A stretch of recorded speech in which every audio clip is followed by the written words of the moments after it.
Hey everyone, Elizabeth here. I wanted to do this video for weeks now and I haven't done it, and so I just wanted to quickly do this in between a bunch of classes.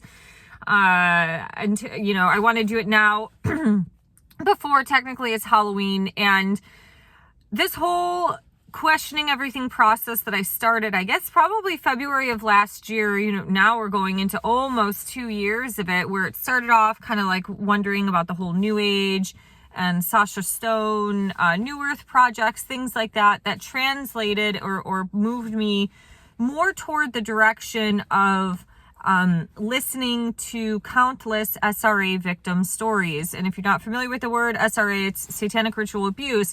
And I think a lot of times what happens when you are interested in the subjects of human trafficking, you tend to have a very narrow point of view, probably what we think of a Hollywood movie, like it's the low income people or something like that, like your hillbilly people doing these type of acts, when in reality the majority of it has been conducted by the rich, elite, celebrity, high business people. And behind that physical process is a spiritual process, or the spiritual component of it, which is the satanic ritual abuse. So we tend to think of things as like a one, it's like, oh, it's just a crime. And it's like, no, these are crimes against humanity for spiritual use and abuse, for spiritual power, everything that is a defamation toward Christ and what he stands for and what God's creation is. And I kind of labeled this video as Spooky Chick Season because obviously living out here in the Pacific Northwest, I have seen my fair share of spooky chicks. Generally, they're always a feminist and progressive. They tend to have pink hair, and I'm not labeling it. I don't want to judge people for what they do to their body, because whatever you want to do is your choice. But the thing is, from working with senior citizens for as long as I have, and just having the basic foundational understanding of spirituality, I'm just going to use that word, spirituality, and some form of, I guess, religious foundation. Looking at the works of, say, Dr. Emoto, who froze water and looked at things that were like the snowflakes that were created, or versus like water that was just kind of like blobby or had no pattern to it. If you look up Dr. Emoto's work, it is amazing. So one great example would be classical music. He froze water to classical music, and the vibration and the frequency in the water created these epic and beautiful snowflakes. And he then, froze water to rock and roll music, and it turned out to be these like just blobs. There was no geometric pattern. It was just kind of chaos, right? And so when you start to work with I've been working with senior citizens since I've been in grad school. So let's just say since 2008. And when you're looking at how old people lived, a lot of these older people, especially in nicer retirement homes, they were raised with classical music. They were raised with manners. You don't hear a bunch of 80 and 90-year-old women using the F word every sentence like you do with younger people, because their culture and the society that that they grew up in, there were more religious people, more people in, families being, even if you weren't a hardcore Christian, just being a part of a church or going to church every Sunday was a big part of the foundation. You can look up statistics for your local area and your local county. I know at the Lutheran church that I go to, the guy did a sermon, this is probably like 6-8 months ago, and he was saying back in the 1940s, like millions of King County residents were Christian, and I can't remember the percentage. It was really high. It was like 70 to 80%, which now there's only like hundreds of thousands of people that identify as Christian, and it's like 30 to 40%. So, you can see this flip-flop in the generation of things that were, or older generations were more in alignment with our human design or God's design, or just the higher frequency in general, being surrounded by a home that was well kept. I mean, that's cleanliness is godliness. That's a basic form of any sort of spirituality, whether it's yoga or Christianity. The body is a temple. They weren't indulging in gluttony. Obviously, if you had depression era babies, there was societal factors in that. But in general, you didn't have this mass binging population. Generally, classical music was probably most likely the music of choice from the 1950s and earlier.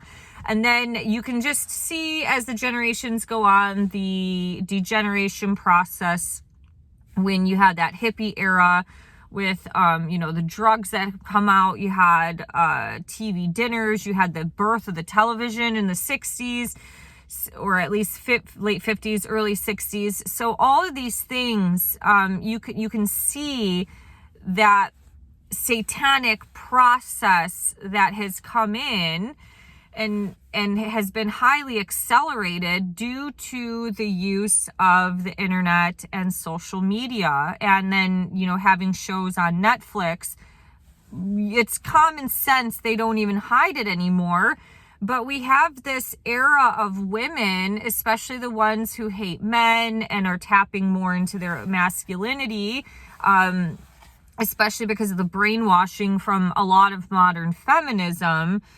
It has created like spooky chicks. I mean, all you got to do, go to Etsy.com and type in dark art, and it's like people who were satanic or occultist bloodline families probably had some fucked up art in their lineage.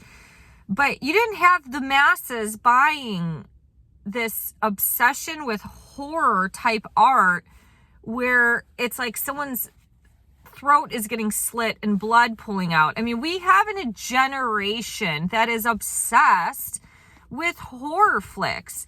Think about how, I won't want to use the word effed up, but think about how degenerate your mind and perverse that your mind has become when you are into getting scared and freaked out. And you're wanting to terrorize yourself. And why I get frustrated with what I call the spooky chick season or spooky chick culture is because most of these girls out here in the Pacific Northwest, most of them have been raised in normal families, and they're just pissed off about something in their life or some unresolved trauma that is making them rebel against any sort of true feminine qualities, and rebelling against any sort of tradition or any sort of modest lifestyle that America kind of once followed, which is what produced such a strong and intelligent country. So a lot of their rebellion is very egotistical, and I get really frustrated with this because as I've listened to SRA victims, I mean, I don't even know, I've listened to so many at this point. Most of them hate this time of year. You can go and listen to any sort of witchy woman that talks about Halloween is the veil is the thinnest time of the year. But the summer is, if you look at the satanic ritual calendars, I mean, you have a lot of this abduction part that is happening through that late summer, early fall. And then this is the season where darkness is gaining more time. And this is where rituals and horrific abuse is the absolute worst. This time of year is really, really triggering for SRA victims due to the fact that they have to, this season is just like nonstop violent. And we have these fucking women out here that are just so clueless to what is going on, but they're human rights activists. Out here, you have a lot of feminists who are also atheists. So without having any sort of spiritual foundation, they have no clue that anything like this exists. A lot of them think that this stuff is fake and people are just making it up because they're so wrapped up in their delusion of their own ego that they cannot fathom that other people have other spiritual beliefs, even though they don't believe anything themselves. They cannot fathom that this, cute little world of Satanism that they've been talked to, where, Satanism is just really accepting for LGBT people and all this other stuff. This is like surface level shit that like basic people off the street in Seattle will get involved in some satanic church because they're craving some form of community, and they think it's kinder because these Baptist evangelical churches that have been infiltrated by Satanists have completely trashed and destroyed Christianity, and they've repelled against anything like that. They have no clue that most of the modern churches and branches of Christianity are not ran by Christians. They have been infiltrated by Satanists, or a lot of Satanists are surface level Christians. They attend church, they're highly involved, but behind the scenes, they're satanic.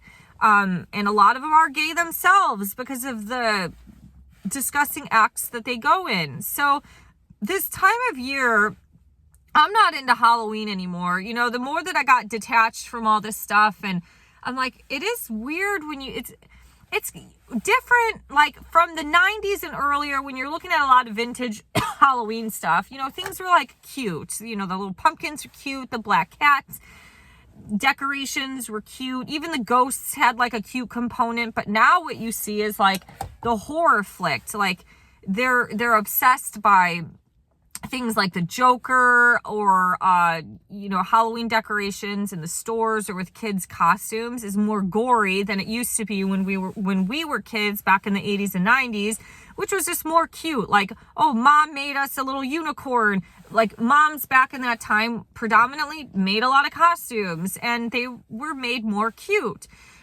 Today, they're a little more on the actual, like, horror side of it. But just even the whole thought of, like, skeletons in your yard, like, it just, I don't know, for me, it just creeps me out, and it kind of, like, leaves a disgusting taste in my mouth, I guess, and in my gut. Because now that I understand things from an SRA point of view, it is a really awful, awful time of year. And there is a lot of suffering. And this goes to boys and girls. It's not just one or the other. But it's a gross and disgusting time of year. And there are just these people who are so clueless, that have no clue what's going on. I mean, you can't force this type of topic or subject. Most of America is still not ready for this conversation. However, there is a mustard seed amount of a population in America which has been ready for this conversation, and they're advocates for it advocates of going against it. We are at a point in history where this stuff is, it's not even of our times, because this has been happening for a long period of time. Once you start to understand that all of these nursery rhymes, they've all been created by the Satanists that run, or that are part of these bloodline elite families, or just part of the system,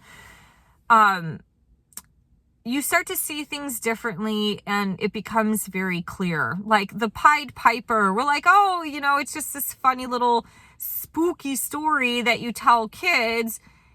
No, they created this fictional story to make it seem like it's a delusion. Meanwhile, these fucking Satanists have been trafficking children since the dawn of time, since the medieval times and earlier.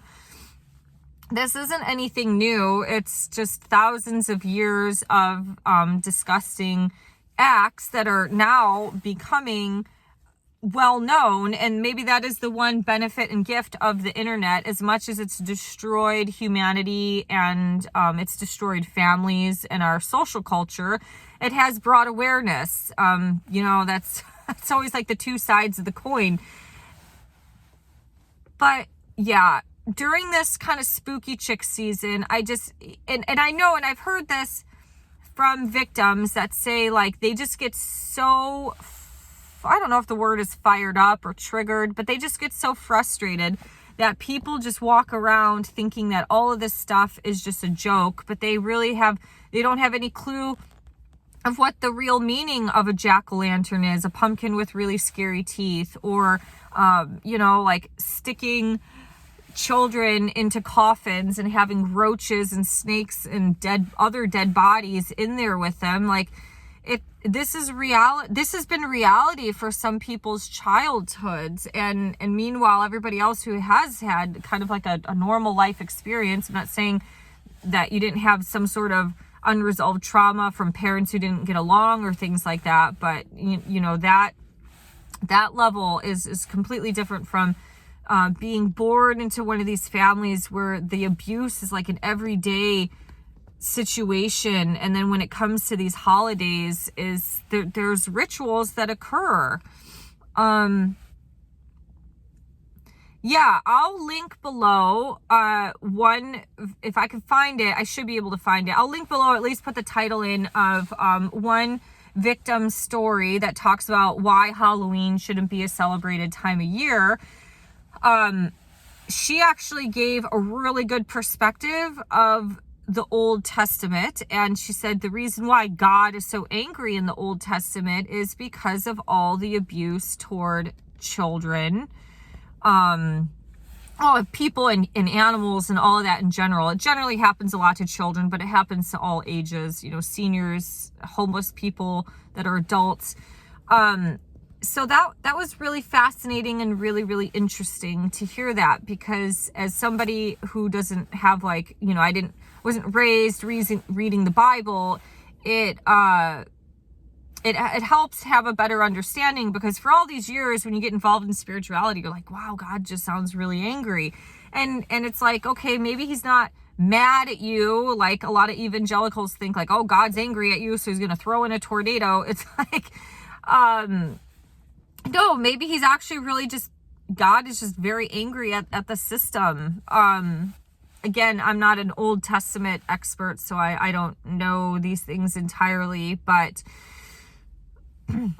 if we can look at our parents, grandparents, even baby boomers, boomers that have been raised in normal situations, not saying that they weren't perfect, but like, there isn't this level of perversion. And then we just have this whole generation of, spooky chicks that if they have kids, those kids are going to be into spooky chicks. So once again, from learning from survivors, that the whole establishment foundation of this country, of the freedom of religion, is not to protect Christianity or protect your beliefs in whatever, Judaism, Jesus, or Allah, but it is to protect the Satanists who are doing abuse to people, mainly children, and doing rituals, and having that being protected under the court of law through our Constitution. So once you start to understand these things about the foundations of this country, the George Washington Bible, the oath being made on that, all of these things. This is like a long process, and I'll maybe do a separate video on that. But, it's really disheartening. It is so disheartening, especially seeing these feminist women who, they're for women's rights, but have absolutely no clue what is going on.